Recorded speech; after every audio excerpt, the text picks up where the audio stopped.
I'm Ivan Pereira, and I'm a staff reporter for AM New York newspaper here in New York City. This is my 4th year here, and I cover general news, politics, real estate, a whole bunch of topics. Today I'm covering the opening of the new mall right at the World Trade Center site. It's going to be opening about an hour, but the press check-in's in half an hour, so I'm heading out right now.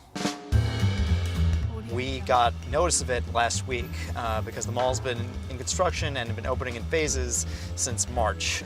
I aim to get those folks who are speaking and then just go on my own to those stores and talk to the store owners, talk to customers, and see what makes this mall different from some of the other shopping centers in New York City. Mall openings aren't exactly the most newsworthy events, but when it's happening at the World Trade Center, that's a pretty huge deal. I think the one factor that reporters should have to handle the kind of uncertainty is patience. With the press. Right here in these guys, yeah. Anytime you go into a situation, there's a million different possibilities that can happen. Hi. Hey, how's it going? Who are you with? The one thing that gets me through it is patience, and if you have enough patience to give you that kind of security to get through those types of situations, the unknown really isn't as scary.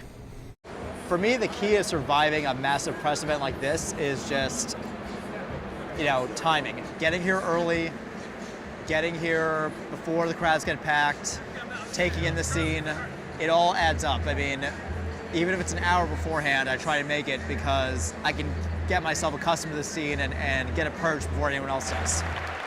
Tools of trade, essentially, for pretty much any journalist is just notepad, pen, as long as you can just observe, take it down, do multimedia at the same time, good to go. 2 Virginians and an immigrant walk into a room diametrically opposed foes. They emerge with the compromise, having opened doors that were previously closed. And then once the main kind of party mode was over and the speeches, it was time to do my own reporting with the customers, the store owners, and everything else. Getting people to talk is always a challenge, but I think for me, the way I do it is to be truthful and conversate with them in a very casual way.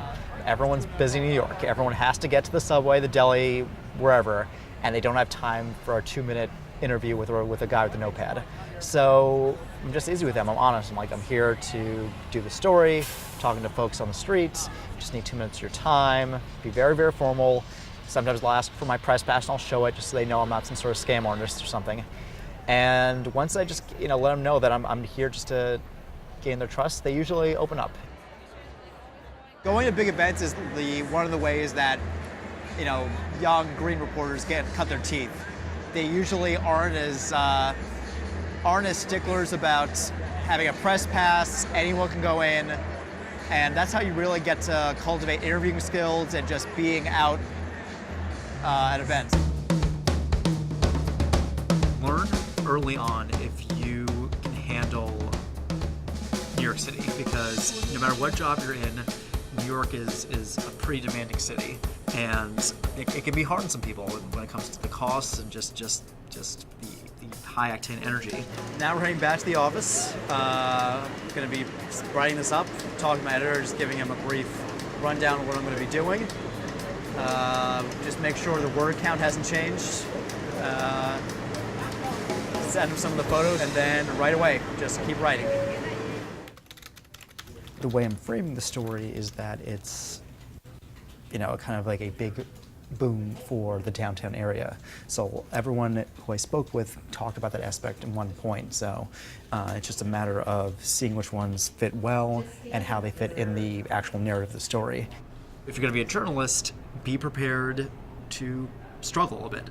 Coming here inexperienced, you're going to have to work really hard and not really get that well paid. But if you do it right and you adapt and keep honing your skills, you can move forward. So be prepared for a very uphill battle. It's not impossible, but it can be challenging. So click send. They read it over, look over for just structural issues or grammatical issues, send me questions if they have any, and I'll go back, rewrite it if there are. But if there aren't, they just tell me it's ready, and they send it over to the web and layout teams for tomorrow's issue. You know, a lot of people are saying that print journalism is dying, and it's kind of like becoming like a fossil dinosaur or something. I still think, you know, we're getting to that point where it might take over digital, you know, over print, but I still think there is room for print journalism because just like books, there's still an audience out there for the print papers, and at the same time there is still an audience reaction and an audience feeling when they come to reading a printed news article versus seeing it on their phone. I do think that its appreciation will grow as people see kind of this influx of digital news all over the place versus their local paper. Audio Jungle. Audio Jungle.